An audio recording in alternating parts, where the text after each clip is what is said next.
Alors, il y a une bonne et une mauvaise nouvelle. La mauvaise, c'est qu'en France, on n'est pas très bon pour les sociétés. Il y en a quasiment une sur deux qui n'a pas de site internet. La bonne, c'est que si vous avez un site internet, bah, ça vous donnera un avantage par rapport à vos concurrents. Alors, pour ce qui est des sites internet, en fait, aujourd'hui, vous avez 4 modèles qui existent. Le premier modèle, c'est le modèle gratuit. Vous avez la possibilité, aujourd'hui, vous avez des tas de sociétés qui vous proposent ça, de créer vous-même votre site internet. Est-ce que c'est compliqué? Je veux dire que ça va dépendre de votre niveau de connaissance dessus, mais ça va surtout dépendre du temps que vous avez à mettre dans le domaine. Parce que oui, c'est chronophage. Au départ, créer un site internet, c'est de plus en plus facile, mais c'est chronophage. Combien est-ce qu'il va falloir mettre de couleurs? Quels sont les bons mots-clés que vous allez mettre dessus? Est-ce que ce type de photo va correspondre? Voilà, c'est du temps, c'est beaucoup de temps. On est souvent sur des modèles de ce qu'on appelle le freemium. Vous savez, le freemium, c'est on vous donne gratuitement au départ, puis ensuite, quand vous voulez un petit peu plus, il va falloir payer.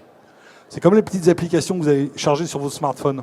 Alors, c'est gratuit au début, il y a de la publicité parfois qui apparaît, on veut aller plus loin, il faut payer. Voilà. Deuxième modèle, c'est le site web payant. C'est-à-dire que là, c'est vous toujours qui allez le créer. C'est payant, on est sur des tarifs qui sont de l'ordre de 10 ou 15 euros par mois en règle générale, mais vous n'avez pas de pub qui apparaît, vous avez des référencements qui sont plutôt bons, et on n'est pas sur un principe de freemium. Et ensuite, vous avez les deux autres modèles. Alors, vous avez ce qu'on appelle les clés en main. Le principe du clé en main, en fait, c'est que vous allez raconter l'histoire de votre société à une personne par téléphone, vous allez lui envoyer les photos, vous allez lui envoyer ce que vous faites, et elle vous créera, en fait, le site internet à distance. Et enfin, vous avez ce qu'on appelle les sites web sur mesure. Alors, le principe d'un site web sur mesure, c'est ce que disait Pascal, vous aurez un site web qui sera totalement unique. Après, ça demande un investissement au départ. Alors, je vais vous donner l'exemple. Aujourd'hui, un site web clé en main, c'est ce que nous, on propose pour ce qui est d'Orange. Il faut compter un investissement de 39 € hors taxe par mois. Mais là, ce n'est pas vous qui allez le créer. La seule chose, vous allez raconter en fait l'histoire de votre société. Et vous aurez une personne qui vous créera le site internet à distance et qui s'occupera aussi du référencement. Donc pour ça, vous avez le droit à 10 pages. Vous aurez des conseils aussi en fonction des couleurs, en fonction de l'activité que vous faites et des mots-clés à choisir. Vous avez ici des exemples en fait, de ce qu'il ne faut pas faire aujourd'hui sur un site internet. Aujourd'hui, sur les sites web, on a des sociétés qui ne mettent pas, par exemple, il y a 70% qui ne mettaient pas d'adresse email, 91% qui ne mettaient pas de direction ou de carte. C'est-à-dire qu'on ne pouvait pas, en fait, les localiser. D'accord ? Ça, c'est typiquement le genre de conseil qu'on peut vous donner quand vous faites appel à un prestataire. Alors, ça, je vais vraiment insister là-dessus. Aujourd'hui, les consultations sur Internet, elles se font en majorité sur les smartphones. Alors, vous l'avez peut-être déjà observé, de temps en temps, vous allez sur un site Internet qui paraît bien documenté. Le seul problème, c'est que ce n'est pas au format de l'écran. Vous êtes obligé de faire comme ça pour aller ouvrir le site Internet. Ça, c'est ce qu'on appelle des sites qui ne sont pas responsives. Aujourd'hui, il faut impérativement que votre site soit responsive. Responsive, ça veut dire quoi? Ça veut dire que quel que soit le support, que ça soit un smartphone, une tablette ou un PC, ça soit adapté au modèle.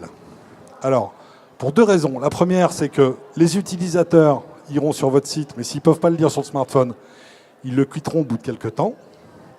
Et la deuxième, c'est que les moteurs de recherche n'aiment pas les sites qui ne sont pas responsives. Ça veut dire qu'aujourd'hui, avoir un site internet qui n'est pas responsive, sur un moteur de recherche, vous allez soit descendre au fur et à mesure, soit apparaître en 3e, 4e ou 5e page. C'est vraiment très très important, cette notion, ça de responsive. Alors les conseils qu'on va vous donner, la première chose, c'est réserver votre nom de domaine. Il y a un principe pour les noms de domaine qui est le suivant, c'est premier arrivé, premier servi. À la limite, je dirais qu'aujourd'hui, quelqu'un qui crée sa société, quand il va réfléchir au nom de sa société, il faudrait quasiment en même temps qu'il aille voir si le nom de domaine est réservé ou pas. Alors, le nom de domaine, on peut le prendre en plusieurs extensions. Idéalement, il faudrait le prendre en .fr, voilà, en .com. Bon. Il y a un autre petit conseil que je peux vous donner aussi, c'est que vous créez votre société en admettant qu'elle s'appelle Dupont et que vous soyez, je ne sais pas moi, chocolatier ou que vous soyez plombier. Vous pouvez très bien prendre un nom de domaine qui soit Dupont Plomberie ou Dupont Chocolaterie. Ça, c'est très bien pour le référencement, au départ. Deuxième conseil, entretenez vos sites internet. Aujourd'hui, les moteurs de recherche ne vont pas aller à la même vitesse en fonction des sites qu'ils vont chercher. Si vous prenez des sites d'actualité français, comme BFM, comme TF1, les moteurs de recherche vont venir régulièrement dessus. D'accord ? Quasiment toutes les heures. Pourquoi ? Parce que c'est des sites qui bougent tout le temps. Si votre site internet ne bouge pas, si vous ne modifiez pas les informations dessus, qu'est-ce qui va se passer ? Eh bien, au fur et à mesure, votre site il va descendre. Les moteurs de recherche vont considérer que votre site ne vit pas. Il faut donc bien penser à très régulièrement actualiser votre site internet. Idéalement, une fois par semaine, c'est plutôt bien. Chez un restaurateur, l'autre jour, c'était à Nantes, je cherchais un restaurant dans le coin et je le trouve tout de suite. Et je vais chez le restaurateur, je discute avec lui de son site internet et il me racontait qu'en fait, et c'était véridique, tous les jours, il prenait une photo de la carte de son menu qu'il mettait sur son site internet. Donc là, vous avez un site internet qui bouge, vous avez quelque chose qui vit. Donc ne les laissez pas sans les modifier. Et assurez-vous bien que le site contienne les informations de contact, idéalement en première page. Ça n'a rien d'avoir un site internet si on ne peut pas vous contacter. Voilà, donc les solutions qu'on propose nous aujourd'hui chez Orange, c'est pour 39 € par mois. On vous fait la création du site internet. Si vous faites du e-commerce, on est à 99 € par mois.